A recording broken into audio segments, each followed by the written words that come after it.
Entzuna nuen alaber, nola egin zuen igez Mexikora gerra garaian. Gernikako bonbartaketa izan eta berehala, kuadro esanguratsu bat pintatzeko agindu zion legezko gobernuak Artetari. Mundu guztiak jakingo zuen horrela zer gertatu zen Gernikan, zelako sarraskia egin zuten bertan naziek.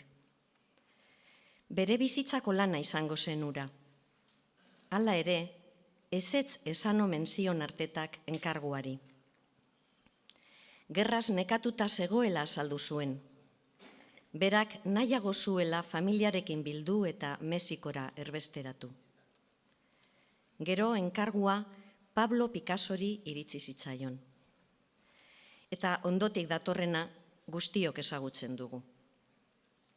Artetaren karreran jauzi handia izango zen Gernikari buruzko kuadroa egitea, baina ezezkoa eman zion. Artea baino nahiago izan zuen bizitza. Gerokoan gogoratua izatea baino gurago familiarekin elkartzea. Askori, akatsa irudituko zaio Artetaren aukera. Nola gal zezakeen bere bizitzako aukera unean uneko erreakzio batengatik. Nola jarri zuen sorkuntzaren gainetik maite zuen jendea. Areago, batzuek ez diote hori barkatu ere egingo.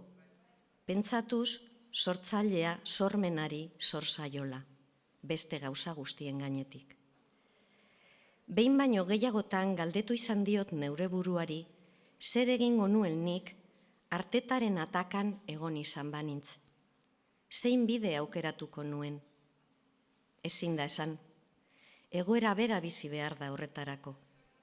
Baina horixe da askotan artistak aurrean izaten duen bidegurutzea. Bizitza pertsonala ala sorkuntza. Artetak lehenengo bidea hautatu bide zuen, eta Picassok bigarrena.